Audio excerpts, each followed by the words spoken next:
Dan share juga Dr. Eka Lasmi Hidayati, spesialis anak kesulitan. Saya bacakan sedikit kurikulum vitae beliau. Tamat dari Fakultas Kedokteran Universitas Indonesia tahun 1995, kemudian mengambil spesialis anak di Universitas Indonesia tahun 2006, kemudian sebagai konsultan spesialis anak dari Universitas Indonesia tahun 2005.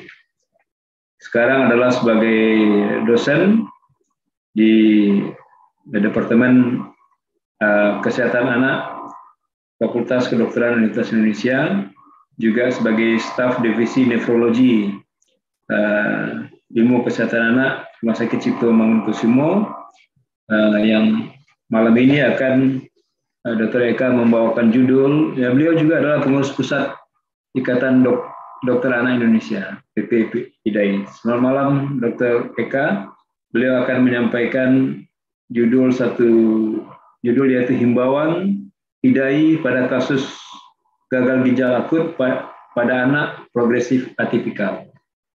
Waktu dan tempat kepada Dr. Eka, kami persilakan. Baik, terima kasih Dr. Koyum. Apakah suara saya terdengar? Ya, terdengar Dokter.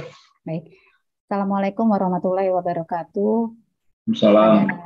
Profesor dan senior-senior serta sejawat sekalian, malam ini saya mewakili Ketua PPIDAI, Dr. Piprim, meminta untuk saya menyampaikan mengenai himbauan IDAI pada kasus gangguan ginjal akut progresif atipikal pada anak di Indonesia. Saya izin untuk berbagi layar.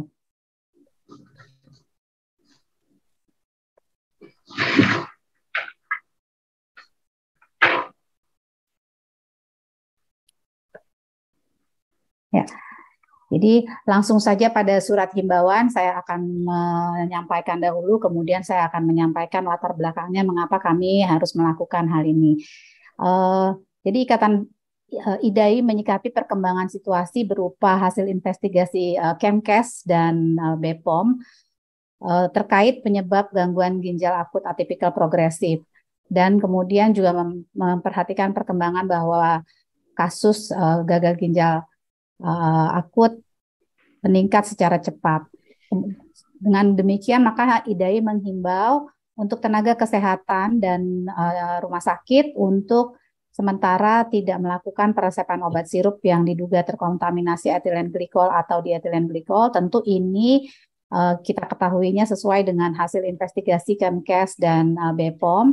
Kemudian bila memerlukan obat sirup khusus, misalnya obat anti epilepsi atau lainnya yang tidak dapat diganti sediaannya, maka diperlukan konsultasi dengan dokter spesialis anak atau konsultan anak.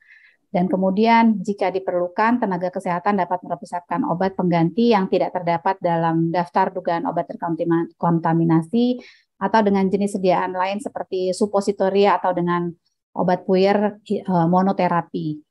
Kemudian kita juga harus memperhatikan obat puyer monoterapi itu dibuat dengan sesuai berdasarkan berat badan, kemudian juga harus memperhatikan kebersihan pembuatan dan tata cara pemberiannya. Kemudian yang berikutnya adalah tenaga kesehatan dihimbau untuk melakukan pemantauan secara ketat terhadap tanda awal gangguan ginjal akut progresif atipikal, baik dirawat inap maupun dirawat jalan. Dan kemudian yang keenam adalah rumah sakit meningkatkan kewaspadaan deteksi dini gangguan ginjal akut progresif atipikal dan secara kolaboratif mempersiapkan penanganan kasus. Dan kemudian juga kami menghimbau untuk masyarakat untuk sementara waktu tidak membeli obat bebas tanpa rekomendasi tenaga kesehatan sampai didapatkan hasil investigasi menyeluruh oleh Kemkes dan BPOM. Dan masyarakat hendaknya tetap tenang dan waspada terhadap gejala gangguan ginjal akut progresif atipikal dengan memperhatikan adanya urin yang berkurang atau tidak ada buang air kecil sama sekali yang mendadak.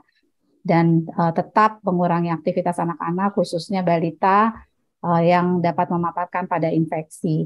Itu adalah himbauan yang secara resmi dikeluarkan oleh IDAI. Saya ingin menyampaikan latar belakang mengapa IDAI menyampaikan himbauan ini. Jadi pada sejak bulan Agustus terjadi lonjakan kasus acute kidney injury. Ini adalah angka yang dikumpulkan oleh IDAI sampai tanggal 21 Oktober. Ada total 201 kasus dengan angka kematian 116. Jadi hal inilah yang melatar belakangi mengapa kemudian dikeluarkan himbauan tersebut. Mungkin saya memaparkan lagi secara lebih rinci. Saya memaparkan untuk yang Jakarta karena datanya yang cukup lengkap yang dari Jakarta untuk berbagai pemeriksaannya. Jadi pasien-pasien yang datang ini adalah tadi lonjakannya di bulan Agustus didominasi oleh usia balita. Anak-anak ini merupakan anak yang sehat sebelumnya tanpa ada komorbiditas. Kemudian mereka ini sebelum kondisi penurunan jumlah urin didahului oleh riwayat demam, kemudian ada gejala saluran cerna berupa misalnya diare atau muntah, saluran pernafasan berupa batuk dan pilek, tapi tanpa ada episode dehidrasi. Kemudian mereka ini sudah memperoleh pengobatan simptomatik sebelumnya dan kemudian pada sesudah 2-5 hari terjadi kondisi anuri dan datang ke rumah sakit rujukan sudah dalam kondisi anuri. Kemudian tentu kita melakukan penelusuran untuk mencari penyebab. Tadi sudah dipaparkan sedikit juga oleh Dr. Diki tentang penyebab-penyebab untuk negara berkembang seperti kita ini. Tentu kecurigaan utama adalah pada infeksi. Kami sudah bekerja sama dengan Kemkes untuk melakukan pemeriksaan secara menyeluruh. Jadi di Jakarta itu karena memang tempat yang dekat dengan Kemkes, maka kita bisa melakukan pemeriksaan dan sudah dikerjakan pemeriksaan tersebut.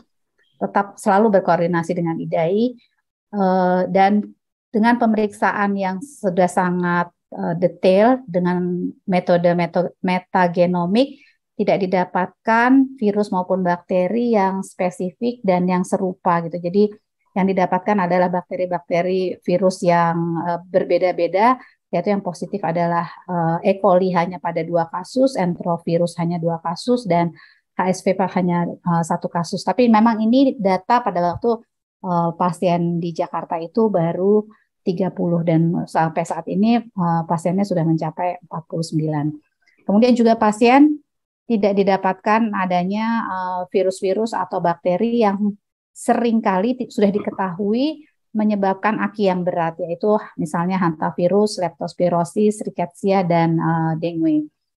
Dan karena kita berada di masa pandemi, kita tentu selalu memeriksakan PCR SARS-CoV-2 dan itu hanya 3 yang positif dari pada waktu itu adalah 39 kasus.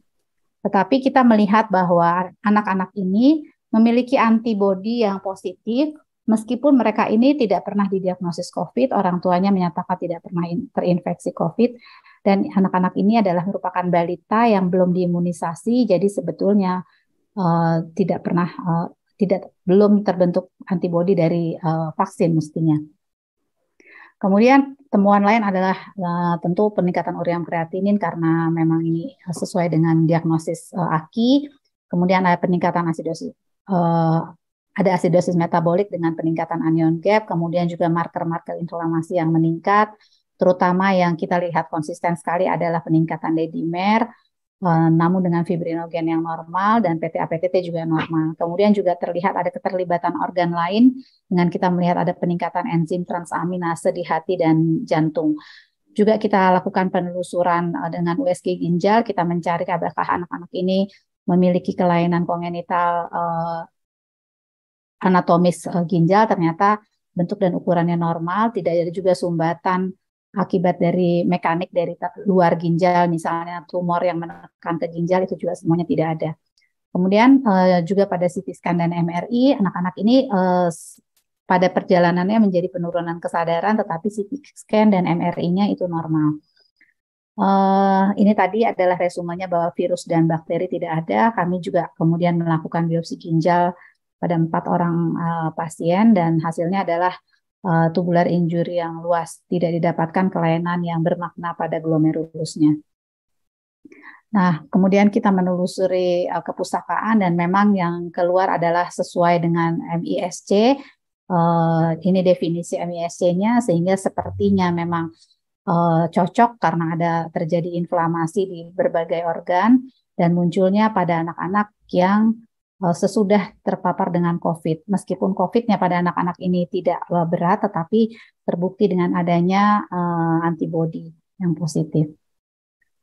Ini penelusuran diagnosis, tadi shock hipovolemik tidak ada, kemudian sindrom hemolitik uremik tidak ada. Ini adalah penyebab yang klasik.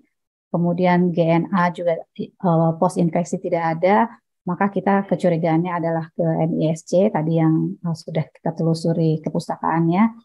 Namun kemudian kita memberikan terapi untuk MISC. Namun dalam perjalanan selanjutnya pasien itu mengalami penurunan kesadaran dan bradipmu. Meskipun sudah mendapat tata laksana intensif yang adekuat, semua mereka kita prioritaskan untuk masuk ke PICU, jadi langsung semuanya dirawat di PICU. Juga sudah mendapat obat-obat yang tertinggi untuk standar pemberian MISC, sudah dalam ventilator dan sudah dilakukan dialisis. Namun ternyata luarannya mereka banyak yang tidak survive, jadi angka kematiannya lebih dari 50%. Kemudian dalam perjalanannya itu tadi adalah di bulan Agustus, September, di awal Oktober kita melihat berita ini.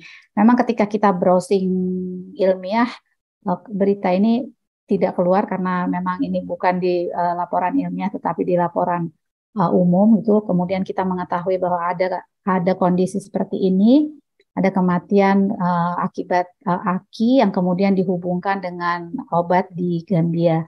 Bahkan pada waktu itu sudah dirilis oleh WHO bahwa mereka menarik obat-obat yang terbukti memang mengandung etilen glikol dan dietilen glikol. Kemudian karena ada pemberitaan ini, maka kami menelusuri dan kami berdiskusi dengan tim di Gambia dan kami mendapatkan bahwa ini penelusuran bukan di Gambia. Pada penelusuran kami mendapatkan di India pernah juga terjadi seperti ini.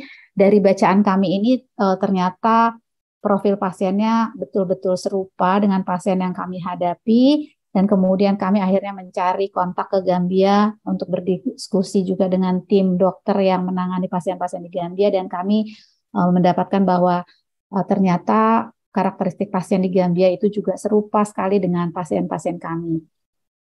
Kemudian dengan adanya informasi tersebut, maka kami melakukan pemeriksaan terhadap etilen glikol di sediaan obat yang dikonsumsi oleh pasien-pasien kami. Jadi kami kemudian mengumpulkan seluruh obat-obatan sirup yang dikonsumsi oleh pasien pada saat pasien demam sebelum mengalami AKI.